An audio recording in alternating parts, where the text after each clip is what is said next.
Yes, so hey, here we are. Hi guys, hi baby girl, hello world. Like finally, finally. Honestly, I don't know where to start. But here I am, and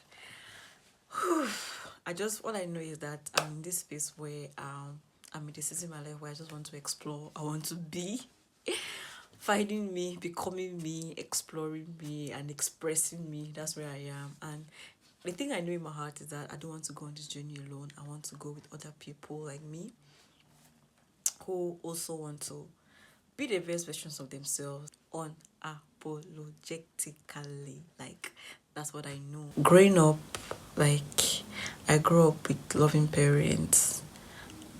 That's one thing I'm grateful for. My parents were present. My mom is so loving. My dad very present and affirming, and that's the environment that I grew up in, and I'm very grateful to God for that.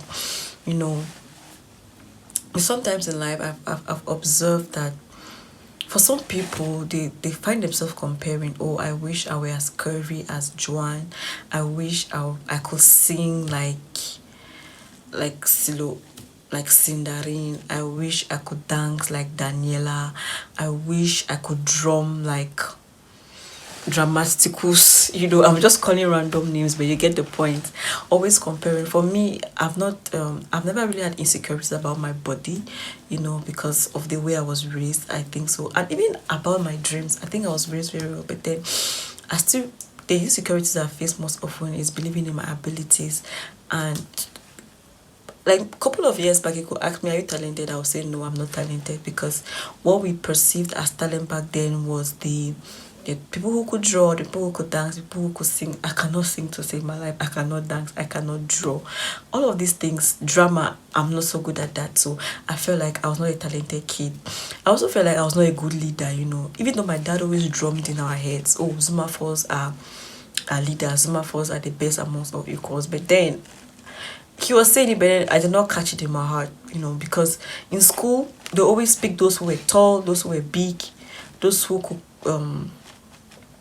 some sort of bullies to be class prefect. Yes, I was language prefect at some point, but then I got intimidated because I was very small. Well, I'm still small, tiny, but small and mighty. So yes, what I'm saying is, like, at some point we all have faced some level of insecurities in our lives. It has stolen the best of us. It has had an effect on the person that we are, and just being in the corporate space, working with young girls, I realized that most of them have this challenge of identity crisis because of the family structures that they found themselves. They were not raised in families that could build their personalities to help them get choose their friends rightly, whether it be romantic friendships or just platonic friendships. They could not set boundaries. They don't have values and things like that. So, and also being in women empowerment and these kind of things, and also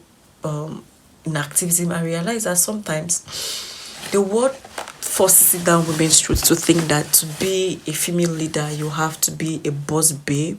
Not that it's wrong to be a woman who is in leadership, but then I believe that, or the world makes it feel like if you have to be a woman, you need some testosterone, like you need to be masculine, you need to be strong and unaware of your emotions. But I believe that as women, we can live with compassion, we can lead with love, we can lead with our motherly hearts.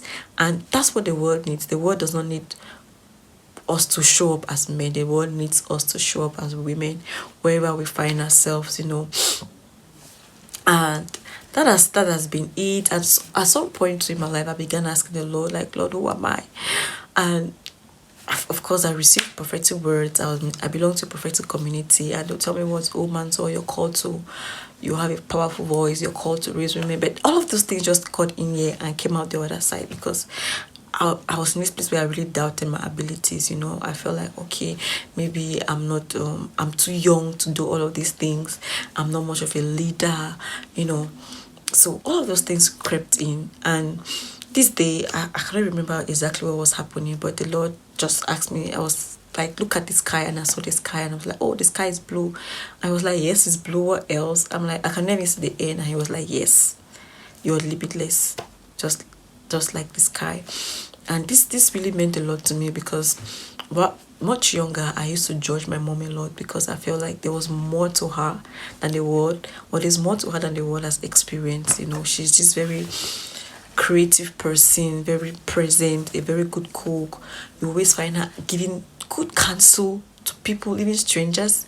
And I feel like she was supposed to do more. She was supposed to do more. And she told me like one of her dreams was to become a journalist. And I asked her like, okay, mommy, why did you not pursue this dream?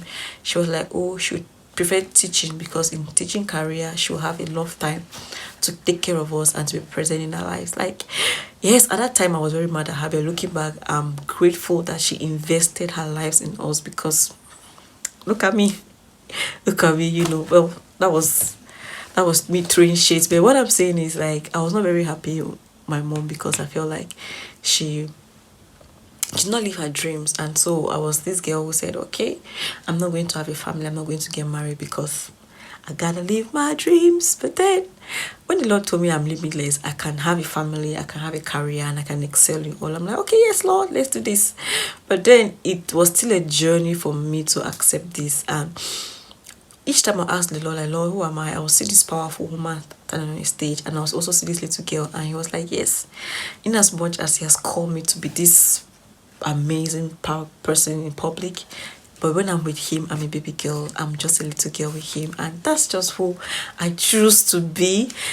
Especially in this season where, or some days I'm wearing different hats, or some days I'm in the community, or some days I'm an activist, or some days I'm a creative, or some days I'm teaching.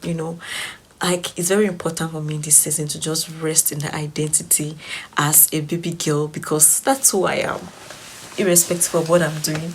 At the core of it, I'm a baby girl. So yes, this is me inviting you. If you're this girl who wants to become all that the Lord has called her to be, who desires to journey to her identity in Christ, please, you're welcome to join us on this space. Yes, like I would have loved to do this with like the very perfect camera, have a new phone, have the walls all painted white, but then there's no time to start better than now. So here I am. I'm just going out there, and I believe that as we get along, we're going to have the resources that we need to make it as excellent and as beautiful as I would love it to be. So on this space, we're going to be sharing things on faith, of course, faith. We're going to be sharing fashion, modest fashion. People say I am stylish, but my mom is like, I just like to keep it simple. I like to look good. So I'll also be sharing things on looking good, dressing, finding your personal style, and also DIY. People are always like, oh man, so I like how you tie your scarf, I like how you do this. So I'll be sharing DIY too. What else will I be sharing? I'll also be sharing lifestyle. Like, I'll just be filming my life, and let's get along and become that girl in Christ and journey to our truest identity. So you're welcome to join me on Fridays. Yes, we're going to be dropping videos, educative videos, and the rest of the week we'll just be sharing tips as we are inspired. But we'll be sharing tip videos around faith, fashion, DIY, lifestyle, from creating boundaries, sexual purity, and those kind of things. So you're welcome to join us to become that baby girl in Christ, to becoming that girl.